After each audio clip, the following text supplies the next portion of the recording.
उत्तराखंड में ज्यादा से ज्यादा रोजगार के अवसर पैदा हो, इसको लेकर सरकारें कई योजनाओं पर काम करती हैं, लेकिन धरातल पर सरकारों के वो दावे हकीकत से कोसों दूर होते हैं, या ये कहे कि वो दावे ही झूठे होते हैं। हमारे देश के उत्तरी भाग में उत्तराखंड राज्य की आबादी लगभग 1.01 करोड़ है, जिसमें से करीब 1/3 से अधिक आबादी युवाओं की है और वे उत्तराखंड गवर्नमेंट जॉब्स का बेसब्री से इंतजार करते हैं। लेकिन राज्य गठन के बाद से ही उत्तराखंड में रोजगार एक बड़ी समस्या है। रोजगार के अवसर न मिलने के कारण युवा पलायन करने को मजबूर हैं और सरकार की लापरवाही को देखते हुए कई लोग ये सवाल उठाने पर मजबूर हो गए हैं कि क्या उत्तराखंड राज्य एक बेरोजगारों का राज्य बनने की राह पर है।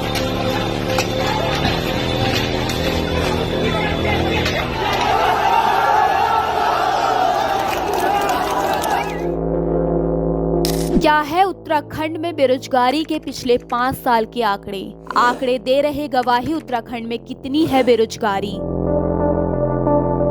पिछले 5 सालों के आंकड़ों पर गौर करें तो प्रदेश के बीते 5 सालों के अंदर पंजीकृत बेरोजगारों का आंकड़ा 9 लाख के करीब पहुंच गया है, जिसमें से मात्र 17,000 युवाओं को ही रोजगार मिल पाया है। उत्तराखंड में 31 जनवरी 2024 तक शिक्षित बेरोजगारों की संख्या 8,83,346 तक पहुंच गई है, जिसमें से सबसे ज्यादा तकरीबन 1 लाख पोस्ट ग्रेजुएट युवा हैं। उत्तराखंड के अंदर साल 2019 तक 8,03,887 पंजीकृत बेरोजगार थे।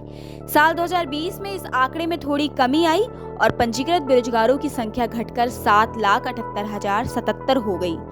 साल 2021 में आंकड़ा फिर बढ़ गया और प्रदेश में पंजीकृत बेरोजगारों की संख्या 8,07,722 पहुंच गई। साल 2022 आते आते प्रदेश में पंजीकृत बेरोजगारों का आंकड़ा बढ़कर 8,69,061 पहुंच गया। मार्च साल 2023 तक उत्तराखंड में बेरोजगार युवाओं का आंकड़ा बढ़कर 8,82,508 तक हो गया। जनवरी साल 2024 तक की बात की जाए तो प्रदेश में इस समय 8,83,346 पंजीकृत बेरोजगार हैं। यहाँ पंजीकृत बेरोजगारों की संख्या की जो बात हो रही है वो संख्या वह है जिन्होंने सेवा नियोजन यानी एम्प्लॉयमेंट ऑफिस में अपना रजिस्ट्रेशन करवाया है।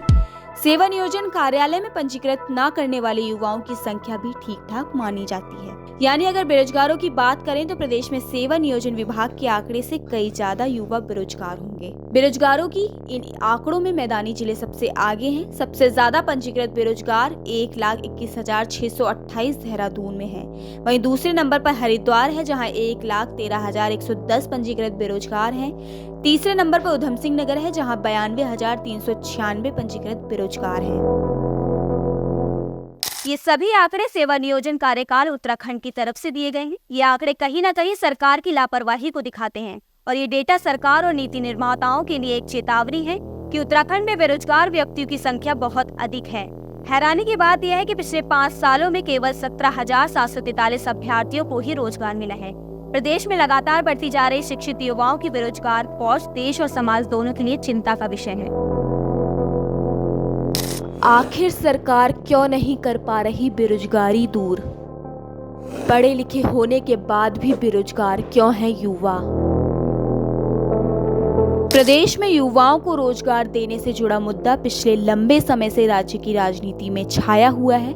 इसकी बड़ी वजह UKSSC पेपर लीक मामले के सामने आने और विधानसभा में कथित भाई भतीजावाद के तहत हुई नियुक्ति होना माना जा सकता है। हैरानी की बात यह है कि इसके बाद उत्तराखंड की सड़कों पर युवाओं का हुजूम भी दिखाई दिया। इस स्थिति को देखकर विपक्षी दल भी सरकार पर काफी आक्रामक हो रहे।